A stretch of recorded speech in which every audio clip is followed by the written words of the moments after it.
3 years old, 25 pounds, 20 degrees Fahrenheit, a light blue jacket. 2 nights. A toddler's body loses heat 4 times faster than an adult's. At 20 degrees, with no shelter and no dry clothing, the survival window for a child that size is not measured in days. It is measured in hours. The first night alone would have been enough. Then the second night came, and with it, 2 inches of freezing rain. No fire, no blanket, no adult. 220 acres of coastal Carolina wilderness, water ditches deep enough to drown in, and undergrowth so dense that trained search and rescue teams with dogs spent 48 hours finding nothing. Nothing. The math is simple. The math is brutal. A child that small, in conditions like those, does not survive 2 nights. The numbers do not allow it. And yet, something kept him alive out there in the dark. Something the sheriff's office has never been able to explain. Something a wildlife biologist called impossible. Something Casey described in the emergency room before any adult could put a single word in his mouth.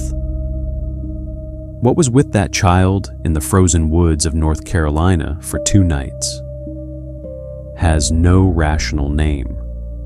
And the closer you look at the evidence, the less rational it gets.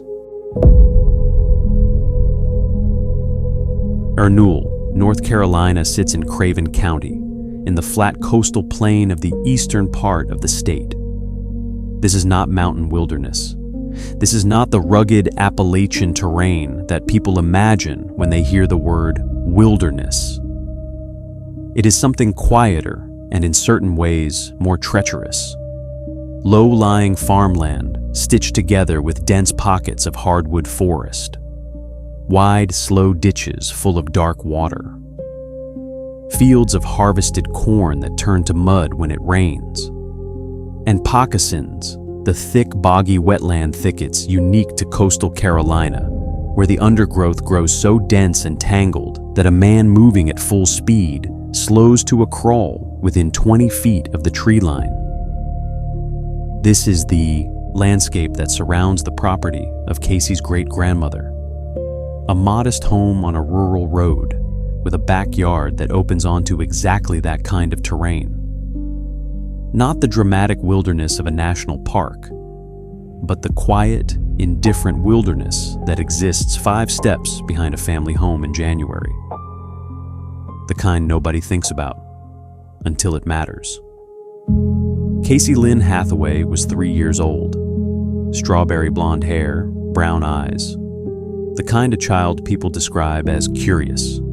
The kind who notices things adults walk past without seeing. His aunt would later write that he loved Batman, Paw Patrol, and ladybugs.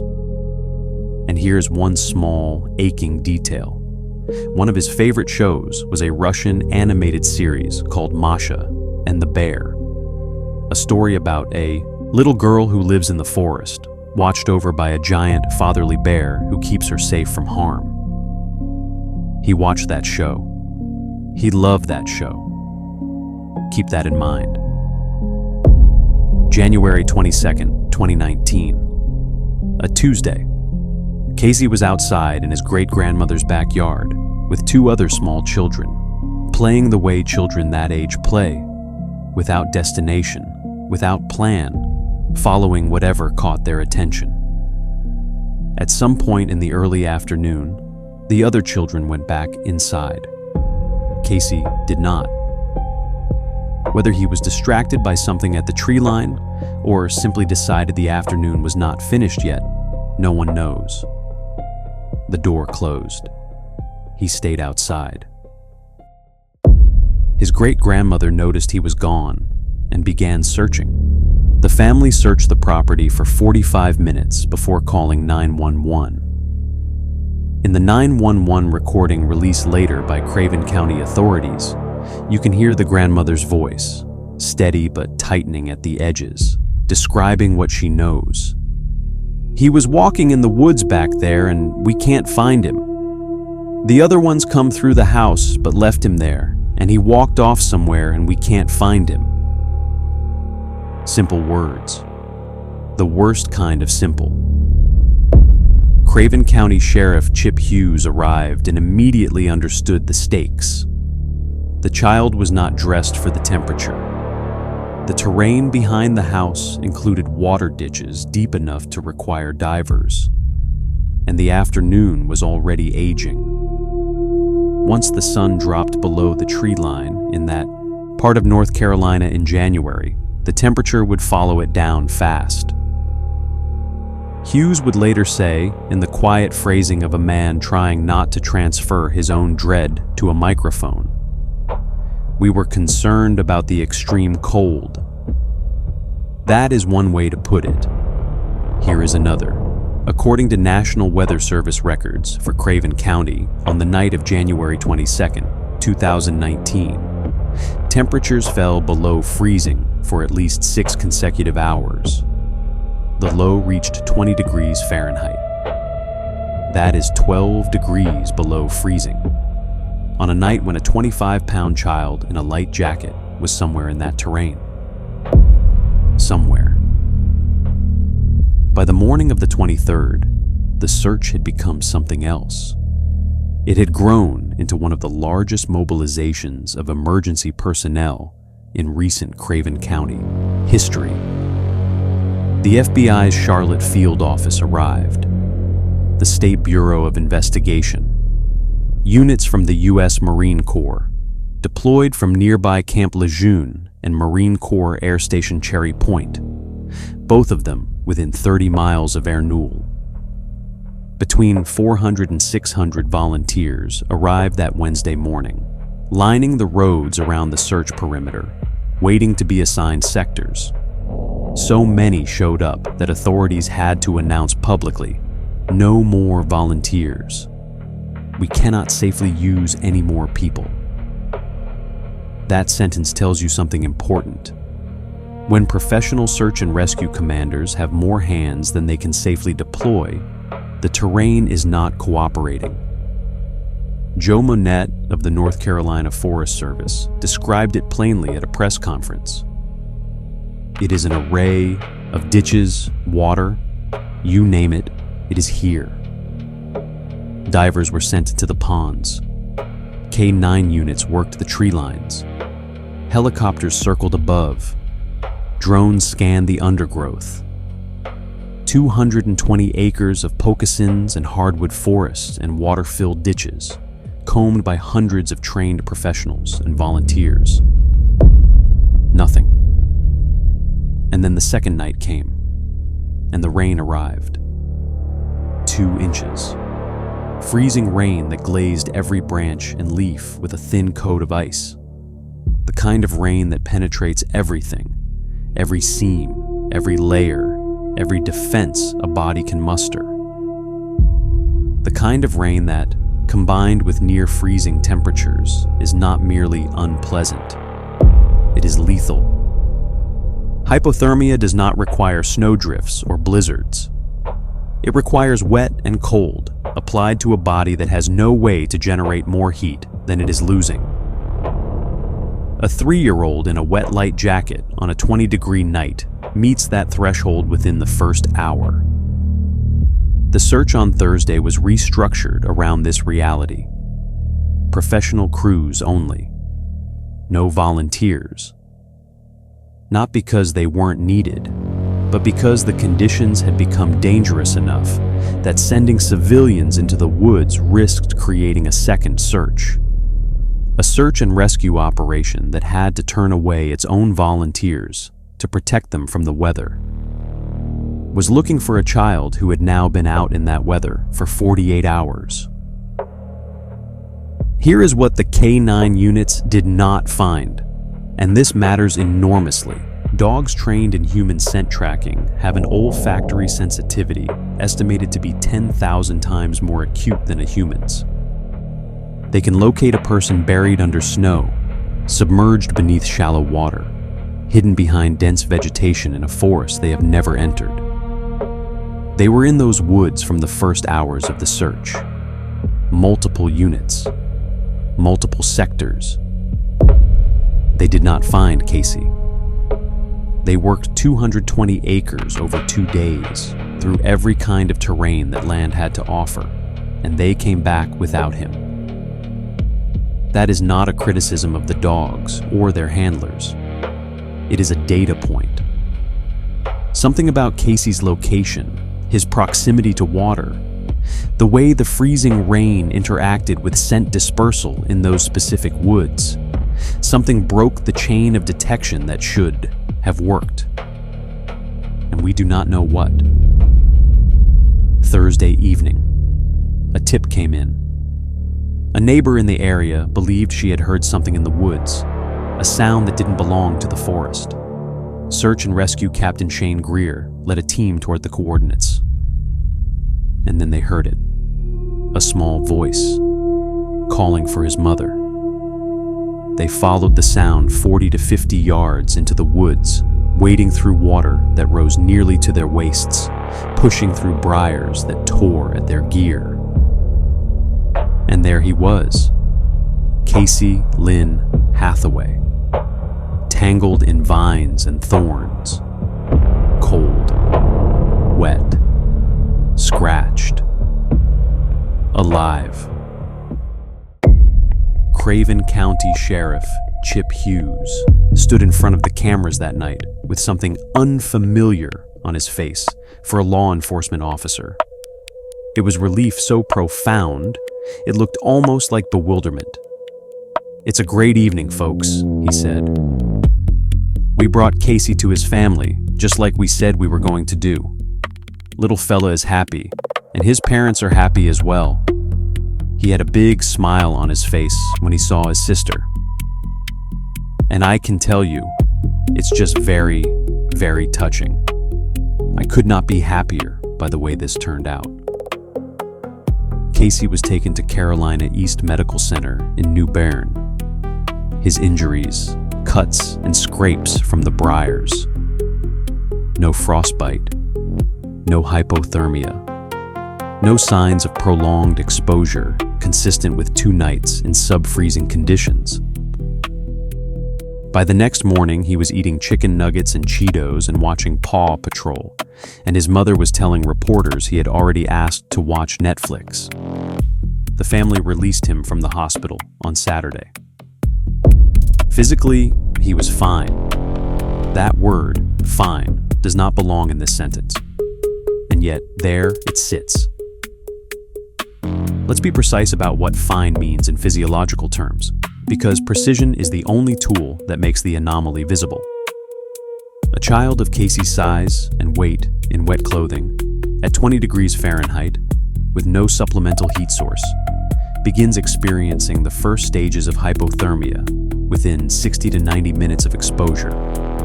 Intense shivering, slurred speech, loss of coordination.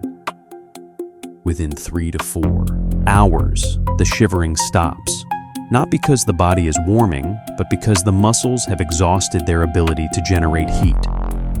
Core temperature continues to fall. Below 95 degrees, cognitive function deteriorates severely.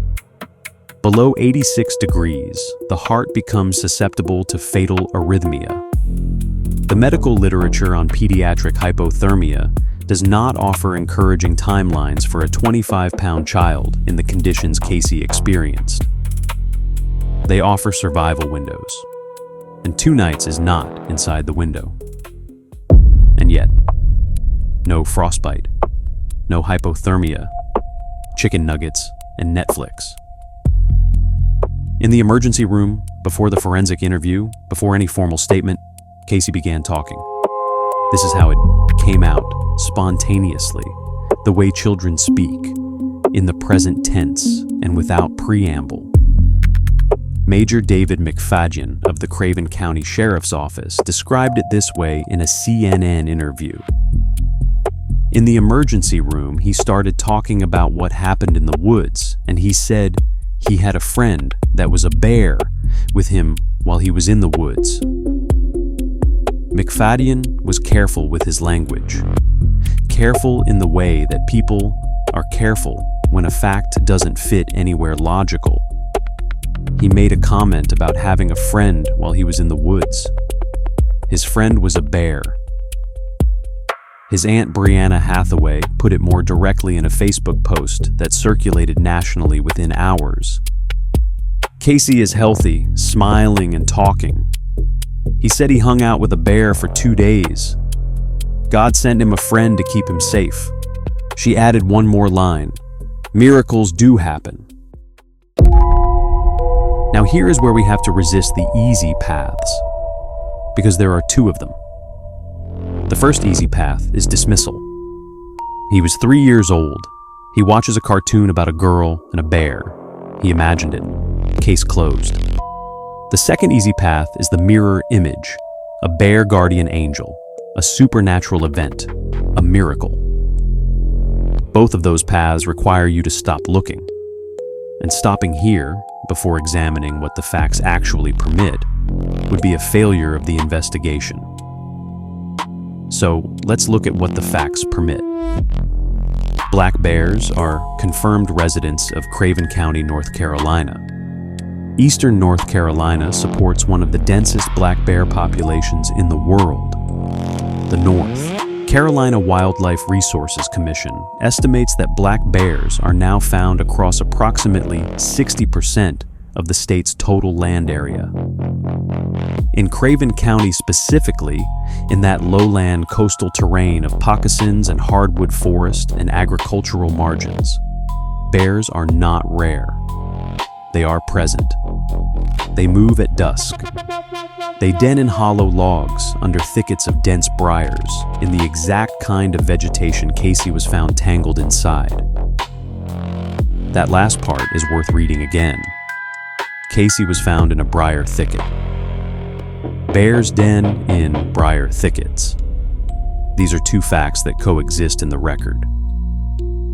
Now consider what bear behavior actually looks like in January on the North Carolina coastal plain.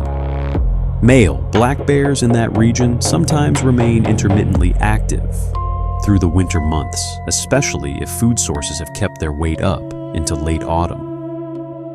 A male bear in partial torpor, not fully hibernating, but metabolically slowed, generates significant body heat. A large male can sustain a body temperature of around 100 degrees Fahrenheit, even during winter rest. The surface temperature of a bear's coat in contact with another body would be considerably lower than that, but still measurably, meaningfully warmer than the 20-degree air surrounding them. If a child were in proximity to a bear, not in an embrace, not cuddled as in a fairy tale, but simply close, in the same pocket of dense cover, sharing the windbreak of a briar thicket, the thermal differential could theoretically extend a survival window. Theoretically. The key word. Here is the problem. Black bears avoid human contact. The North Carolina Wildlife Resources Commission states plainly that there has never been a documented unprovoked bear attack on a human in North Carolina. The species is shy, non-aggressive, and instinctively avoidant of human scent and human presence. The scenario implied by Casey's account, a bear that not only tolerated a crying, cold, disoriented child, but remained beside him through 2 nights of freezing rain, has no analog in documented black bear behavior anywhere in the scientific record. No wildlife biologist consulted in any reporting on this case offered a mechanism by which it could plausibly occur. Major McFadyen acknowledged this directly. There are bears in those woods. There is no evidence any was with Casey. And then he said something the journalists largely passed over in the rush to frame the story. All that matters is that something was there to comfort him. That sentence is either the most pragmatic thing a law enforcement officer ever said about a missing child case, or it is the careful phrasing of a man who looked at what the evidence showed and decided that what it implied was beyond the scope of a sheriff's press conference to address. I don't know which, but I keep returning to it. Let's enumerate the rational explanations and apply them honestly. First explanation: Casey found natural shelter adequate to survive the cold without any external heat source. The briar thicket where he was found is dense enough to reduce wind chill significantly. A child small enough to press into the center of a thorn bush might find a microclimate several degrees warmer than the surrounding air. This is plausible for one night. Applied to 2 nights, with the second involving 2 inches of freezing rain, it becomes strained, but it cannot be ruled out. The doctors who examined Casey found no evidence of severe hypothermia. That evidence is real. The interpretation of what protected him from that outcome remains open. Second explanation: the bear is a confabulation, the product of a 3-year-old's mind, processing a frightening experience through the framework of his favorite television show. A girl in a forest, kept safe by a bear. A narrative Casey knew and loved and trusted. Under extreme stress, with no vocabulary for what was actually happening, he may have assembled the experience into the only story that made it survivable. This explanation is psychologically coherent. It does not explain the physiology, but it does not need to. It only needs to explain the bear. Third explanation: Casey encountered a bear, not a guardian, not a conscious protector. A bear that, in its own torpor and indifference, happened to occupy the same space. A bear denning under or near the same briar thicket where Casey had stopped moving. 2 creatures sharing warmth the way any 2 warm bodies in the same enclosed space will share warmth, by the physics of conduction and radiant heat, not by intention. The bear neither protected nor threatened him. The bear was simply there. And in a child's mind, in the dark and the cold and the rain, simply there was everything. The sheriff himself leaned toward this interpretation, in the careful way of a man who has seen enough of the world to know that the categories of possible and impossible are not always as fixed as they appear on paper. I don't know if that meant he saw a bear, Hughes told a local news station. I don't know if that meant a bear embraced him or what it meant. I thought it was a very cute story, and if that's what helped that child survive through this, I'm going to embrace that story that came from a 3-year-old, to his mom, to us. That is a measured man choosing his words with care. And I notice what he does not say. He does not say it didn't happen. There is one more detail in this case that receives almost no attention. Casey was scheduled to undergo a forensic psychological examination in the days following his recovery. The purpose of that examination was to obtain a more structured account of his experience, to separate the literal from the metaphorical, the recalled from the imagined, in the mind of a child who had been through something no framework could fully contain. The results of that examination have never been made public. The Craven County Sheriff's Office declined to release the findings, citing Casey's age and the family's request for privacy. That is an entirely reasonable position. It is also the position that keeps the question permanently open. We do not know what Casey said in that room. We do not know whether his account remained consistent under structured questioning. We do not know whether trained examiners heard something that deepened the mystery or something that resolved it. What we know is that a 3-year-old boy in the emergency room, before anyone could coach him or suggest anything to him, said the same thing twice. His friend was a bear. He hung out with a bear for 2 days. and then the file was closed. The woods outside Ernul, North Carolina, have not changed. The moccasins are still there. The water ditches are still full. The briar thickets grow where they always grew. The bears move through them at dusk, the way they always have, indifferent to the category of impossible that human beings assign to their behavior. On Toller and Aurora roads in Craven County, nothing marks the spot where a 25-pound boy lay, tangled in thorns for 2 nights and survived temperatures that should not have allowed it. There is no plaque, no sign, just the tree line and the dark beyond it, and whatever explanation lives in there that the science has not yet found a name for. Casey Hathaway is alive. He watches Netflix. He likes Batman and ladybugs. He survived something that the numbers say should have taken him. Whether it was a briar thicket and a child's extraordinary will to breathe, or the indifferent warmth of an animal that happened to be in the same darkness, or something that the English language does not yet have a precise word for, the outcome is the same. He came home, and the woods kept their secret. What I cannot stop thinking about, the detail that stays with me longest, is this. Casey's favorite show, the one he loved before any of this happened, is about a girl alone in a forest who is never truly alone because a bear watches over her. He knew that story. He knew it by heart. And then one January night, he walked into a forest, and when he came out, the only thing he wanted to tell anyone, before he asked for Netflix, before the chicken nuggets, before his mother's arms, was that the story was true.